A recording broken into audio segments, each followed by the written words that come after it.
Hello, CDO, CIO, here we go. This is Jane Abade from CT Information Office, joining you today for a brand new episode of our Ang Inyong Konseho Karon. Syempre, all the updates and informations are brought to you under the leadership of City Mayor Orlando Clarix Uy and with the support of our CT Information Officers, Jade Adicer and Ian Fuentes. And today, such a special moment for me because dili lang ko isip interviewer karon, but also a daughter with our special guests, of course. Special guest good. Of course, one of the guests that we're having for this interview series sa Ang Inyong Konseho karon, walay pabor-pabor. City Councilor Roger Jer Abaday. May buntag. May buntag. Thank you very much, Jane. Thank you very much also sa panahon nga gihatag dinhi sa CIO, City Information Office, nga gipanguluan sa atong dako si Jade Adicer, iyang assistant si Ian Fuentes ug tanang mga personahe dinhi sa CIO. Of course, I would like also to take this advantage to greet our Honorable City Mayor who is very busy now sa Tourism Hall, People's Day. So dito dipunog ang mga katawhan sa Cagayan de Oro nga kinahanglan og iyang tabang, no. Of course, sa atong Vice Mayor, belated happy birthday to our Vice Mayor Jocelyn Bibot Rodriguez. Happy birthday. Wishing you more happy years and more time to serve people of Cagayan de Oro. My colleagues in the 21st City Council who are also watching us today, listening us, and people who are watching in live streaming, may buntag kaninyong tanan. Yes, thank you so much. Siyempre, Consi. Akong tawag yun yan is Papa. Ayan. Dili ko ganda, dili ko ga, unsa pa dia, but Papa. Ayan. So, medyo ka-awkward ko gamay, no? Kaya, siyempre, we don't get this much time nga mag-sit down, give me. But, of course, I'm thankful, Consihal, that you've joined us here, carving your time with us for this special episode. Siyempre, balik tanaw sa atas sa journey ni City Councilor yan. Before tamo dig deeper sa iyahang committee, sa iyahang mga ginalook forward this 21st City Council, uban pa niyang plano, and especially the Higalaay events. Ato sa ila-ilaho na yan, balik tanaw muna tayo sa nahimong journey ni Konsehal isip public servant. Ayan, Konsi, you've started as barangay kagawad and nagsugod gid ka sa barangay. So, barangay kagawad. Pwede ba minimo i-share gamay a bit of your history in terms sa imong pagserbisyo sa publiko? So, it's a long recall and journey kung isgutan nato ang pagserbisyo sa katawhan. So, before ko nagserbisyo din sa Cagayan de Oro, sa barangay Kauswagan, una na ko yun eksperyensya pagserbisyo sa atong nasod Pilipino, no? Isip usa ka member sa Armed Forces of the Philippines nga nag-train kita sa Scout Ranger group. Then I was assigned in Luzon, Visayas, and Mindanao, and the last island of war zone of Hulu-Sulu. Wow. So it's a very colorful and very meaningful, natanan ang kakulba, kakuyaw, nasa kalipay sab, labi na pagserbisyo na to sa mga katawhan, no? So, that was, I was still young, no? 20s, in my 20s, no? Nagsugod na tag-serbisyo sa atong nasod Pilipino. Hantod karon, I continue to serve, no? From the barangay, from the school, the academy, and of course, sa atong pamilya po, until now, niapat ka din. So, grabe ka, challenging kayo ang atong kinabuhi, no? Isip usa ka public servant, family man, sportsman, legislator, educator. Tatana, no? So, murag kompletos Ricardo's nga journey, konsehalan. Of course, this year or this term is milestone gyapon kay 6th term as a city council. So grabe nga look back yun na to ani, and aside from that, educator pag yun, father, sportsman, sa tanan nimo mga na-achieve so far, unsa ang pinaka nag-signify nga ako gyud ni si Roger Abaday. Of course, tanan man importante ang akong role sa akong naagian, no? Pero this is the most significant, no? Phenomenal positions that I have reached, no? Dini sa Cagayan de Oro gyud, no? I serve as more than 15 years na. Umamang ko ni 18 years. Sa barangay Kauswagan, 18 years po ta nga nahimong barangay kapitan. Upat ka tuig na nagserbisyo as barangay barangay Kagawad, no? And sa academe, almost more than 40 years na until now, we are still teaching. So, it's a long, unending duty as me, lugar. No? So, diba? Yun, Jack of all trades, diba? Munang gitawag sa unlimited. And that shows your commitment, Konsi. Kaya, diba? Dili lang ka pang 2 years or 3 years, kundi more than 20 years, more than 15 years nga panerbisyo. And that reflects to your personality and leadership, Konsi. Muna nga, dili na ko mapugan akong smile because I'm so proud. Isip iyahang daughter nga, gabi yun ang iyahang achievement. Like, wow. Muna tong tagline na to nga, kay Abaday, serbisyong tiunay. Kay Abaday, serbisyong tiunay. And dedicated public service, no, sa tanan ang katawhan. Dini sa dakbayan sa syudad sa Cagayan de Oro. Yes. And syempre, Konsehal, 6th term, and that means dagan na kag naagian na administrasyon, sa dagan na pud kag naagian na mga city council members nga grupo ug uban pa. So far, Konsi, for the 21st City Council, kamusta man so far ang imuhang pag-start or pag-abi-abi kanila? Well, it's a good start, no? Kami gitreat na ko ako mga kauban as a partner in public service, we are legislator, so normal na diya sa legislative department, no? Nga it's a democracy, so sometimes mag-agree, disagree, but all for the benefit and betterment sa atong mga katawhan. So na may mga legislative discussion, debate, so in the end that will always redound to public welfare. Mura na among tuyo diya sa nga makahatag mi og mga balaod nun nga para gyud kayuhan sa atong mga katawhan dinhi sa dakbayan sa Cagayan de Oro. Yes, for the general welfare of the people. And mo po nato ipasabot sa atong mga katawhan na nakitaan man ninyo nga intense sila kamulong session or mga committee meetings, but outside of that, pag human ana nga mga session or meeting, okay na sila behind the scenes. So, but don't take it personal, kay trabaho lang. Ayan, unsa man pwede mong ma-comment, Konsi, nga ginaingon nato sa mga bata-bata nga members sa 21st City Council nga, murag usa ka sa ilang mga senior, usa sa ilang mga mentor. So, how do you feel about it nga ikaw ilang ginasandigan diha po? Usa sa mga ginasandigan. Every now and then, no, na mga issues diya nga mga controversial. So, lipay ko nga mga usab sila og mga advices na ko, counseling, labi na sa mga procedure o sa mga sa pag-resolve.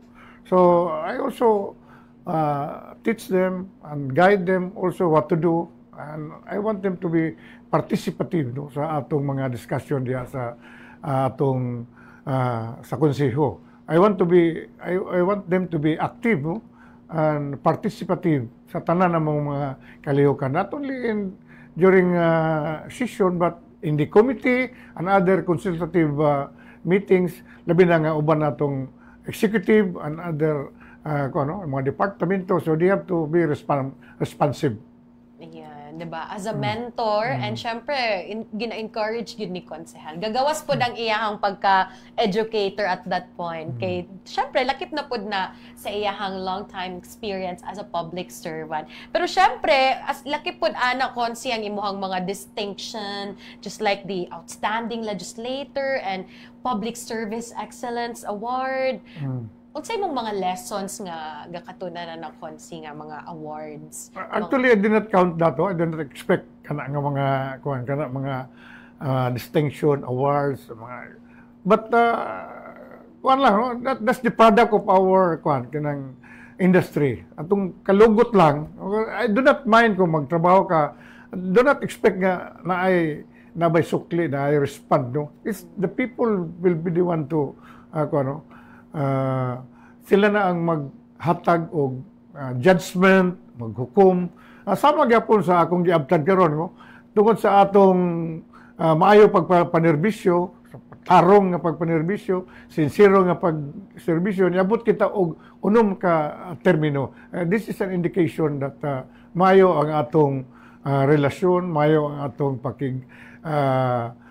hambigit sa mga kalihukan sa katawan. Labi na din sa atong mga kabaranggayan sa Cagayan de Oro. So, muna akong gituhan nga, niabot ko na ni karon tungod sa katawhan, sa ilang makanunayon, pagsalig o pagsuporta kanako. So thank you very much, katawan sa Cagayan de Oro sa pagbalik ninyo o pagbutang ninyo dinhi sa konseyo, sa barangay nga inyong representante, no, sa atong distrito. Not only District 1 but tanang second district, no, kay kung ikaw may mong city councilor, although mag-represent ka sa mong distrito, but you are serving all the people of Cagayan de Oro. So thank you very much of the opportunity and the chance for giving me as your representative in the City Council. Wow, diba? At least nakita po nato na humble kaayo si Consi because the distinction, murag bonus na lang na sa pagpanerbisyo, diba? And dili na ta Consi sa mga latest nga ganap sa ato ang 21st City Council, no? Because recently lang, actually, today is your 5th session, but on the previous sessions, naaduna na tayo mga assignment of the committees and syempre your roles in the City Council. And of course, you are appointed or voted as the presiding officer pro tempore. Yeah. So, pwede ba di mo sultian na to ang mga higala about that role as a presiding officer pro tempore? Okay, during the first meeting, no, pag distribution of chairmanship and committee membership, no. So sa kita pasalamat ko sa 21st City Council, no, and the Vice Mayor nga ila kong gipili, no, nga pro tempore, meaning temporary will act as a Vice Mayor in the absence of the Vice Mayor or incapacitated to preside. The pro tempore will be the one to take charge the session, no, during the regular session or any special session that the City Council may schedule, no? So warag dako-dako kana nga posisyon, no, kay warag ikaw ang mo take over as a presiding officer, ikaw ang magdala sa session when the Vice Mayor is not around, no? Out of town or incapacitated. So ang pro tempore mo dumala sa session, no? That the regular session will be in order o ikaw gid magpahaluna tanan, no, sa tanang mga kalihukan during the session, regular or special session. Diba? Next to Vice, if in case na mga emergency or official business, that's why we have the presiding officer pro tempore. So, why do you think Consi nga ikaw ang ilang gipili? Kanang feeling lang nimo? Akong nauna nga, nakita nila nga, aside from one of the most senior, pinaka-senior na mo gida si Majority Floor Leader, Councilor Ed Cabanlas, no? Kami rin dungan-dungan sa pagpanerbisyo. Kay, senior. Kung sa serbisyo ang isgutan, kami siguro ang pinakataas. Mas taas. Murag mo ang batchmate. Mas senior siya ako, kaya gikan mo sa province. Ako, niyaramon ko sa syudad. So, aside from being a long service lugar, among advance na mo nga nga nahimo lugar sa Pagidaron sab. Ora kami sa lugar ang nauna. Ako 45 pa. Kana kung biologically I'm still young. Wow. Or never mind the age, so. So siguro nagsalig sila sa ako tungod sa atong long service o sa ato sang qualification, no. So salamat kayo 21st City Council for electing me as your pro tempore, and kita po gisaligan sa komitiba sa Committee on Public Order and Safety sa Konseyo, o ginaritin sa nato ang atong komitiba as chairman sa Games and Amusement Committee. Dayon vice chair kita sa halos tanang mga komitiba. Yes. Or members, no? So whether you are chairman, member, or naili ka, but still you have the right to participate in all activities diya sa Konseyo, no? Whether in session, whether in committee, and all other functionaries that the legislator is needed. Diba? I think the position shouldn't be a limitation sa kaya nga function sa isa ka city councilor. Pero before we discuss or isgutan ng at imuhang komitiba karon, let's look back a bit, Consi, sa mga na-achieve nato or na-achieve nimo or sa atong opisina or sa imuhang office on your previous chairmanship, diba? Sa Committee on Senior Citizen, Environment. Yan. Sugda nato sa imuhang libreng sine. Kanagid usa mo na pinakauna nako nga ordinansa nga napasaka, no, kay in my three terms nako, first three term nako from 2007 to 2014 man siguro tulo ka termino. Opposition man ta, so wala gid ko tagay og chairmanship, no.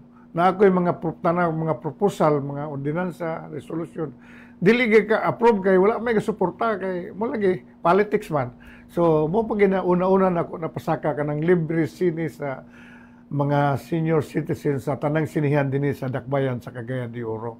So muna nga ako pag ganinang plano kay vice chairman man kita karon sa senior citizens committee, gusto kay nako nga dugangan ako adlaw nga malibre ang mga senior citizen. Aside from Monday, muna tong Tuesday no? So among tawagon ang tanang mga movie establishments nga kung mahimo ila ba nang matag sa mga mga senior citizen para dugang kalipay ma-enjoy sa atong mga ginikanan, labi na nga they are limited na dinhi sa atong mga kiliran, di ba? Og doon na pagikoy plano nga tiwason nako karon kaning magtukod kita og Senior Citizens and Children's Park dinhi sa Cagayan de Oro, kay gimando man kana sa balaod nga ang LGU, the city, municipality, or the barangay must have to establish a Senior Citizens and Children's Park, no, para na sa ilang amusement and ilang lingolingawan, no, sama sa ubang syudad sa Tagum, Pilipinas, no, Tagum City, madto ka sa Metro Manila na ilang mga para nga dunay kasuruyan, dunay ka recreation, paluag dito magtapok-tapok ang mga kabataan, mga pamilya, kung nanatay ingon na nga amenities nga i-provide sa atong syudad sa Cagayan de Oro. Dili man it's not it's not kining dili lisod kay nanay gistudyo na sa atong city engineer, city planning, o nana sa atong initial gani nga mga budget para nana gisugda na.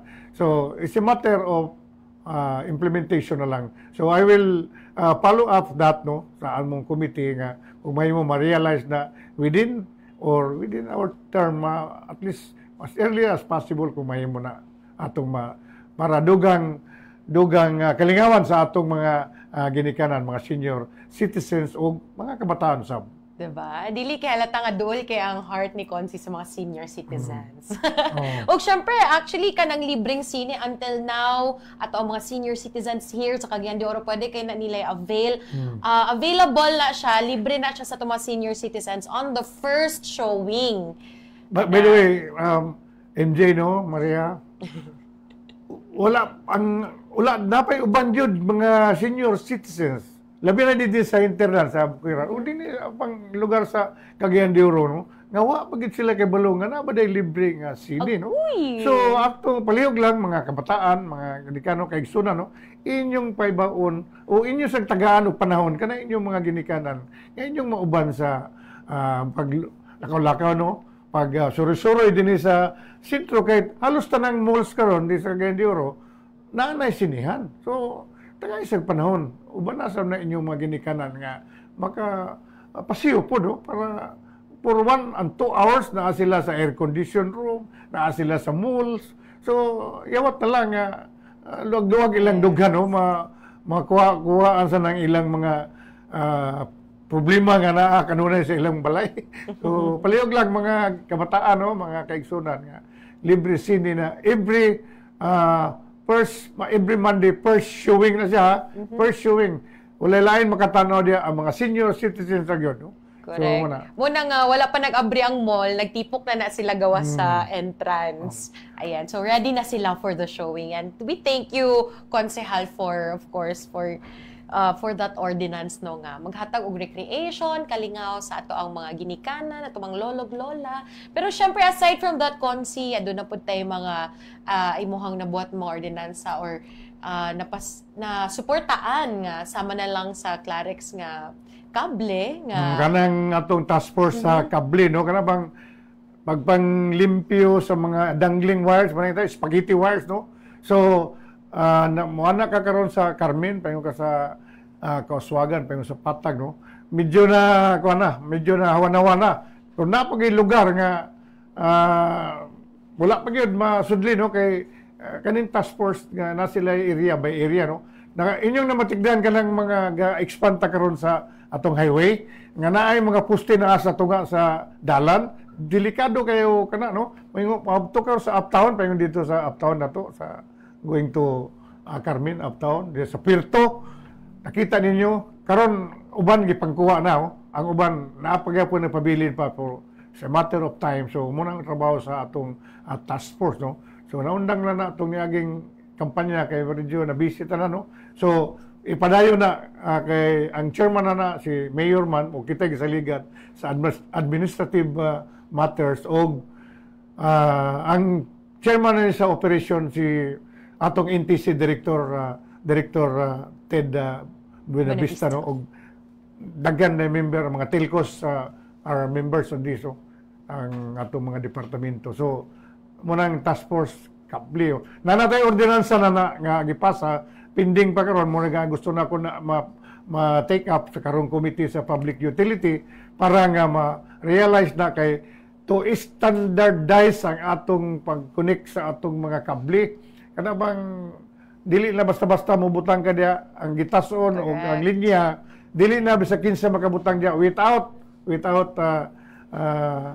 permit o panugot sa atong dakbayan labi na sa atong city or sa telecom sa atong NTC no kinahanglan uniform na ang pagbutang ang katason o ang asa ibutang ang ilang mga kable kay notice nimo karon gubot kay na atong mga kuan atong mga kanang kable karon dia ngano man wala na sila pulos sagbot na lang na kay wala naman nag-operate ang Misortel og uban sa mga telcos nga mga service nila wala na sab so muna ilang gakwaon correct especially now nga daghan naga-arise pod nga mga internet providers nga lakip biya na sila magamit or magsubay sa mga wire so at least we have this guidelines standardization para ilang sundon no para mas Clarex ato ang kable apil ang pag plano na sa ato din sa pag standardized na katunang underground na ang connection sa atong mga kining cable wala na nang dangling pero it takes time kay it needs large budget no that's why the city now is negotiating with the Misamis Oriental no kay na sila pending nila nga mga na sila existing online nga underground connection no nga pwede ang syudad sa Cagayan de Oro mo tap dia pero mana nga kinahanglan ibalik ta tong one Miss or one Cagayan. nga tandem. Kay, you cannot separate Misamis Oriental and Cagayan de Oro. Kay, in the history, Cagayan de Oro is part of Misamis Oriental, na mo lang Misamis di Cagayan. So, usara. Ang mga tao, makita yung usara ang mga tao, naggikan din sa ako. So, muna nga, kinanglan ang panag-iusa, no? Tandem Misamis Oriental and Cagayan de Oro. Yes, maybe soon nato nang malantaw nga collaboration. Pohon-pohon. At least we're into that. We're looking into that or we're considering ana nga mga plano very very soon in the near future. Pero since naisgutan naman nato isa-isa ang mga ordinansa karon, now that in the 24th City Council adun na tayo bagong mga committees, and again you're assigned for the committee chairman for public order and safety and the chairman of games and amusement. So karon konsin sa man nato ang mga plano, kamusta ba na nabatay mga committee meetings nga gipahigayon with your committee chairmanship? Gani sa in the next session siguro mag-report ako, special report nga there is a need to amend and enforce our old ordinansa labi na kining the impositions of curfew hours, no? So kinahanglan gini kayo kay kung atong sa atong pag-estudyo sa mga incidents kasagara ang mga nadisgrasya pulos gid mga batan-on, mga sakay og mga kini motorcycle incidents, kini automobile vehicular accidents, kunya kadagaran mga biktima sa mga krimen, mga batanon nga gasuroy-suroy sa tungang kagabi unon kabuntagon. So muna nga there is a need to impose the curfew ordinance. Tana existing na siyang curfew ordinance, but we have to amend kay tungod sa bagong balaod ang pangidaron sa una magod below 18 years old o 21 years old pa nga considered minors. Karon giusab naman sa atong bagong balaod, Republic Act 9344 kaning Child Juvenile Justice System na to. So from below 18, not more than 15 but below 18 ang considered minors, no? So mura nga atong kinalang usbon og ang penalty, ang fine. Sa una dunay ang penalty man ang imprisonment. Karon di na pwede mo prison ang batanon. Below 15, more than 15, below 18, kung makakommit og mga krimen, except heinous crime, kanang mga dagko kayo, nga ang bata doon na kahibalo, kanang discernment, they are exempted na sa atong penalty imprisonment. So, kinalay amendar ginato kay musukwahi naman sa atong bag-o nga balaod. So, that is what my pang-ordinance, amendment of the ordinance kaning curfew hours. Curfew hours for the minors. For the minors lang. Nga they are now prohibited nga magsulo-sulo sila diya, mabuntagan diya sila sa mga amusement or mga entertainment kining establishment. Correct. Laban na ingon nila nga naadya ang mga bars, mga karaoke bars, inom-inom. Kasi sa convenience store naim na. Correct. So, atong gi-refine lang. Atong gi-utro lang ang nga mo haom siya sa bagong balaod. Bagong nato nga balaod. So, muna akong proposal. So, then, napatay mga ipasaka po nga mga ordinanta sa atong environment nga pending pa karon kana mga hazardous waste nga dili na ilabay sa pag-asa kundi dito na sa atong sanitary landfill. Kailan doon na yung mga requirements, no? Still pending, but I will schedule that for committee for approval. Sana sa dako sana nga kuan kay that's involving health and order, no?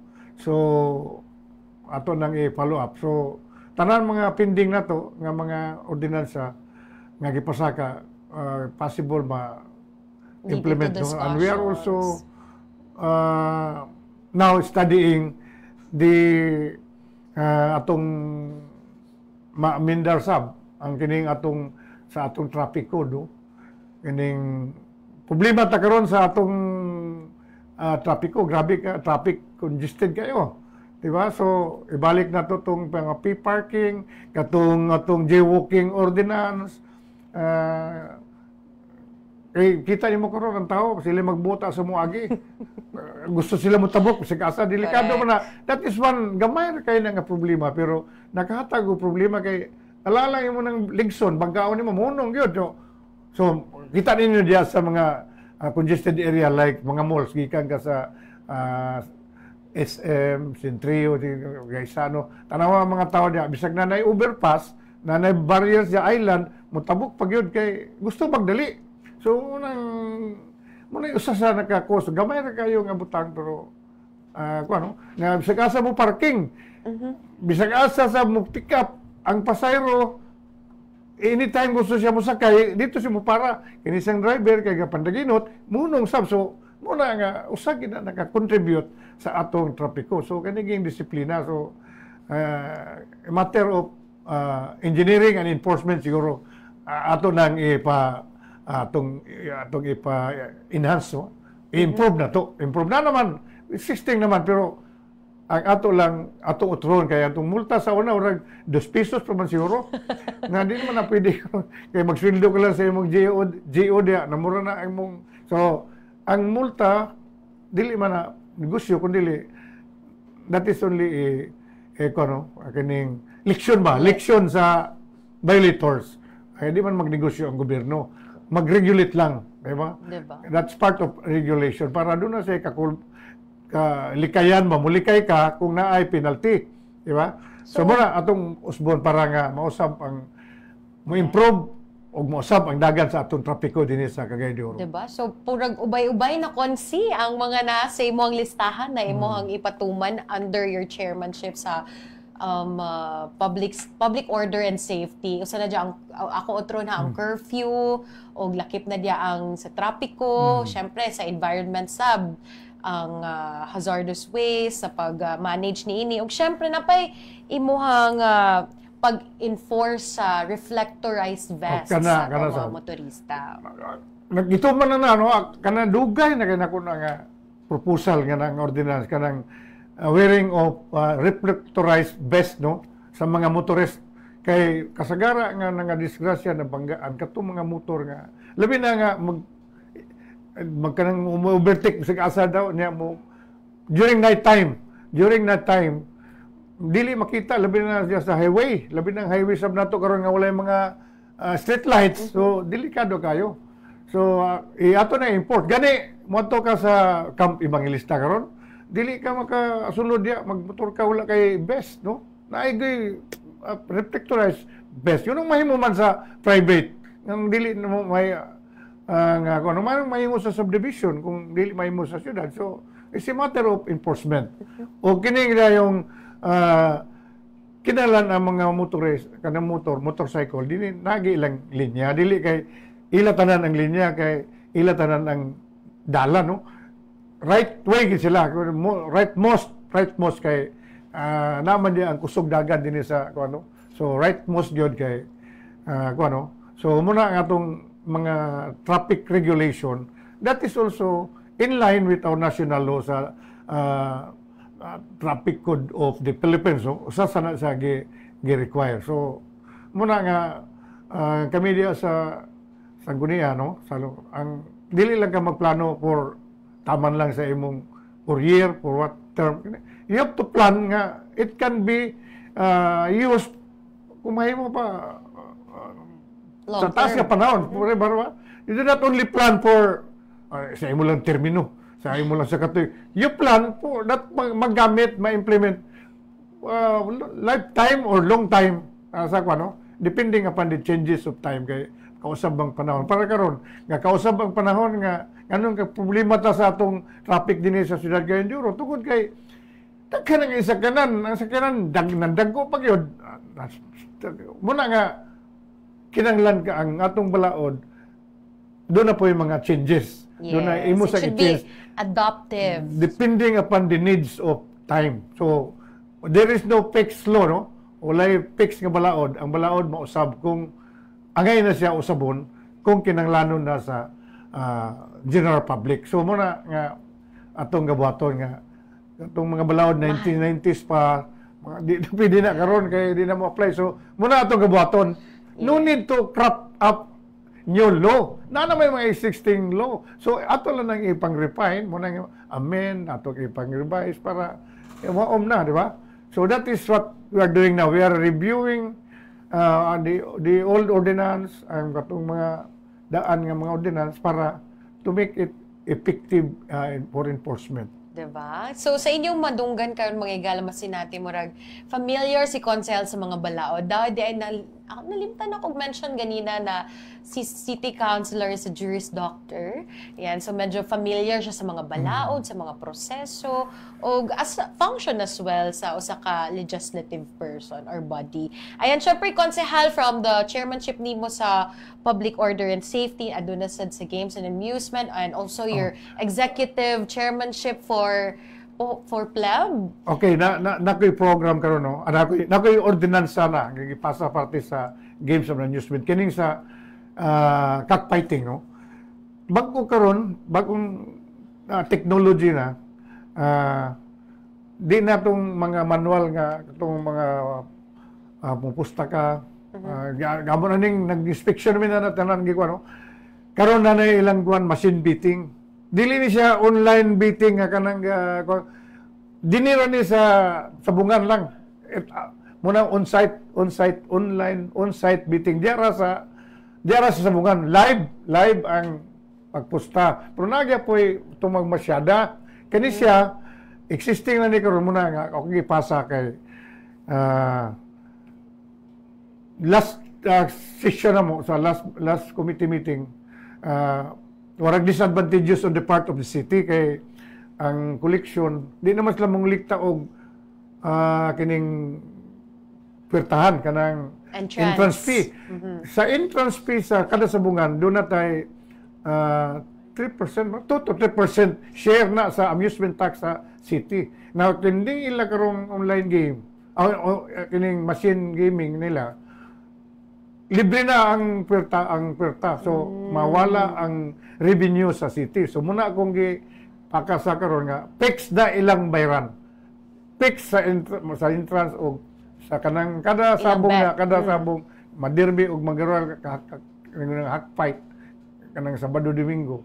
Lagi po share amusement tax ang city. Na-share na porsyento. So, muna pending karon nga I hope nga in the month of August magawas na siya nga ordinansa para nga dili maalkansi atong gobyerno no ang atong syudad sa Quezon kay although that is dili na siya atong klaro ni kay bisag among kauban sa city council no ni supak sila na ni kay online game. This is not an online game nga pwede ka moposta og manok na lang sa imong gadget kanang dito dili makagawas diara ang beating sa machine nasa on-site beating na termino na nga bago nga kuan pero on-site dito ra ka moposta sa ila. So what is advantageous here is gi-apply man na doon na may directive na nasa una sa atong DILG itong panahon sa pandemic nga no contact, di ba? So maggamit sila og machine beating. Muna yung sinugdan yun. Now, nga pwede na magpustahay pero machine ang pustada. Karon kay pagkaglingkod ni BBM, President Marcos, iya tong gi-revoke ang tanang memorandum order sa DILG. So wala na muna nga karon ila sang gi-revise dili na katuso na mo gawas man pwede ka magpusta sa bisag naka sa phone or pwede sa ka internet. kani karon diya ra gid ni sa sabungan. Dili makagawas, walay makagawan bisag mag live ka dili pwede. So properly monitor and regulated. Pero na mga penalty na ni. So muna usa sa atong pasang ordinansa under my chairmanship sa Games and Amusement about taxation. Okay. Og syempre, you've mentioned about dul ng August, sa karong August, syempre, ato po ginalook forward atong Higalaay Festival and last week lang, we have our coordination meeting. So far, Consi, what's your co-chairmanship ng mga event karong Karon Higalaay? kita gihimo together with Councilor Alam Lim, kami ang mga co-chairman sa Higalaay Festival Civic Military Parade, no? And float competition. Float competition, no? Tanang mga participants yan, no? So, last last week, no, the other week, doon ako yung meeting sa akong committee, inawag ko sa committee meetings, Kukpok, Cagayan de Oro Police, the Armed Forces, no, Task Force Oro, tanan law enforcement agencies, nga niya din sa Cagayan de Oro, traffic, CDRMO, with regard to the safety of our people during the Pista Igalaay Festival celebration.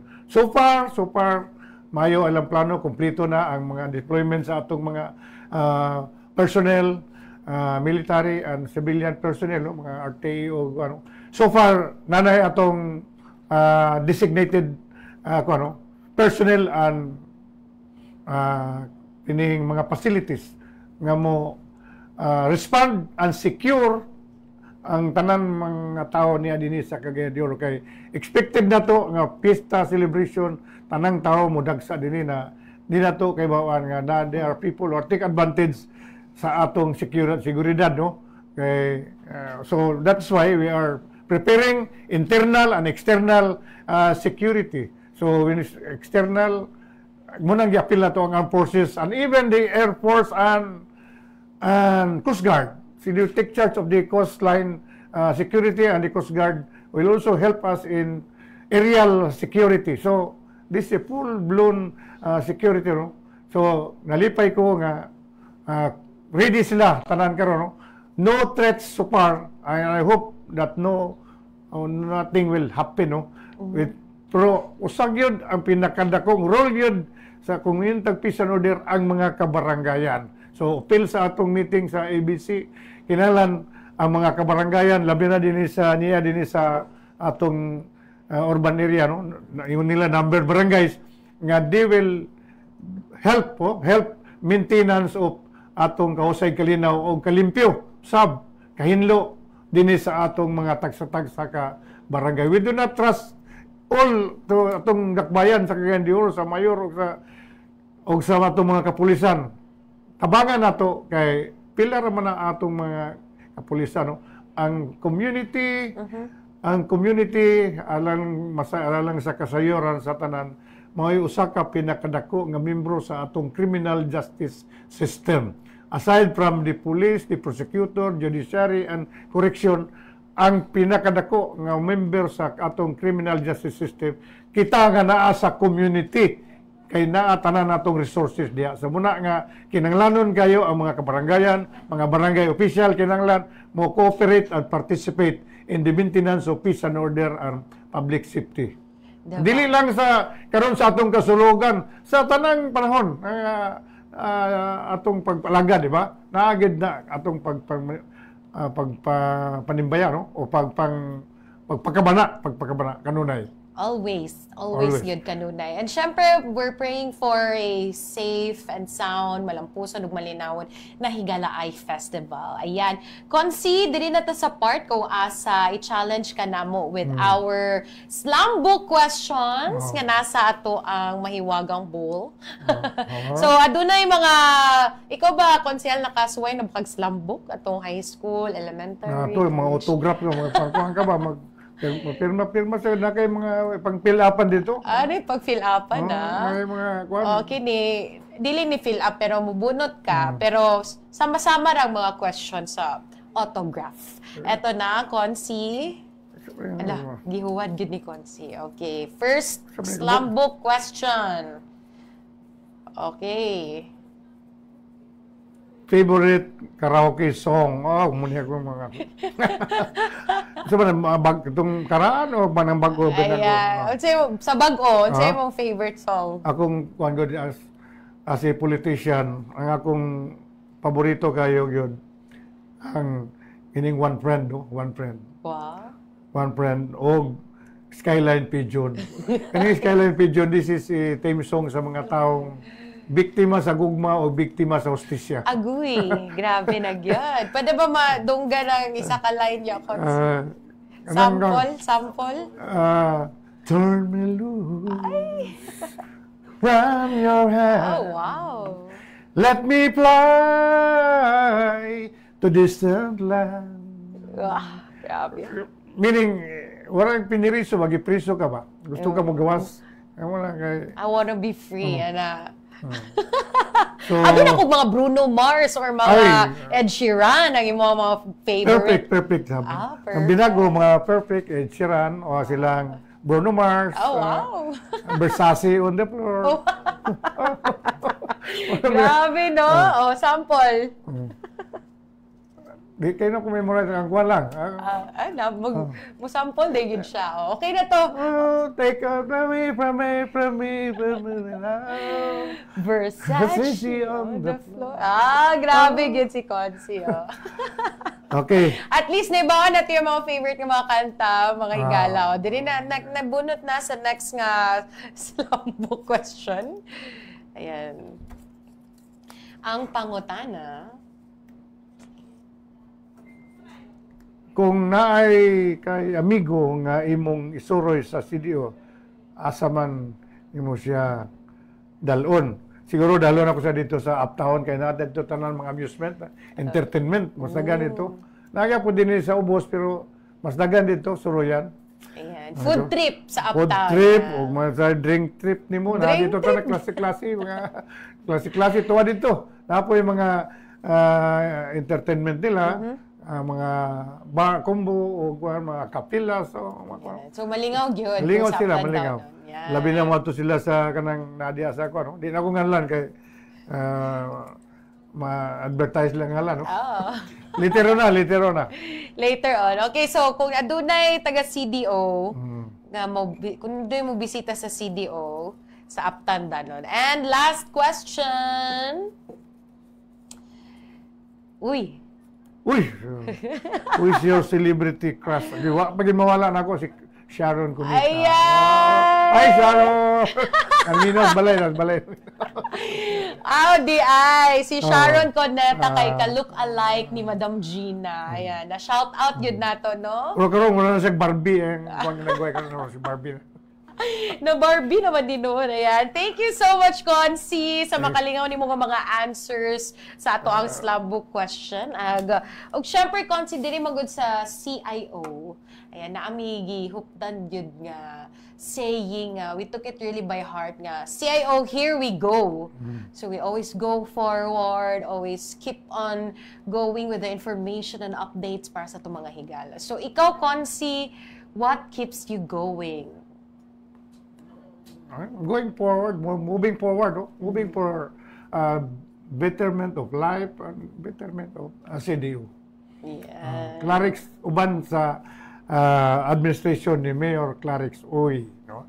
So una atong we move forward that Cagayan de Oro will be a safe and livable city. Wow. Thank you so much, City Councilor Roger Abade, once again joining us here for an episode sa Ang Inyong Konseho. Pero, Konsi, doon na ba kayo gusto i-shout out, i-greet, syempre, i-pasalamatan, karong adlaw? Shout out lang ko sa tanang Cagayan de Oro, taga Cagayan de Oro, tanang mga dumuduong karong bulan sa Agosto. Cagayan de Oro is celebrating its town fiesta, no? So we welcome you all, no, to celebrate with us, no, sa atong Higalaay Festival. Labi na karon ang atong opening sa Higalaay Festival karong August 8, no? August 8. So we will invite you to join us in all activities that the City of Cagayan de Oro has scheduled. So happy Fiesta, Cagayan de Oro. Happy God bless, Fiesta, God bless. happy Higalaay, and happy watching sa tanan ng mga higala, tuning right here sa City Information Office Facebook page. So next week, atangan nato kung kinsa na po sa 21st City Council members sa atong makauban for an episode sa Ang Inyong Konseho. So once again, this is Jane Abaday for City Information Office.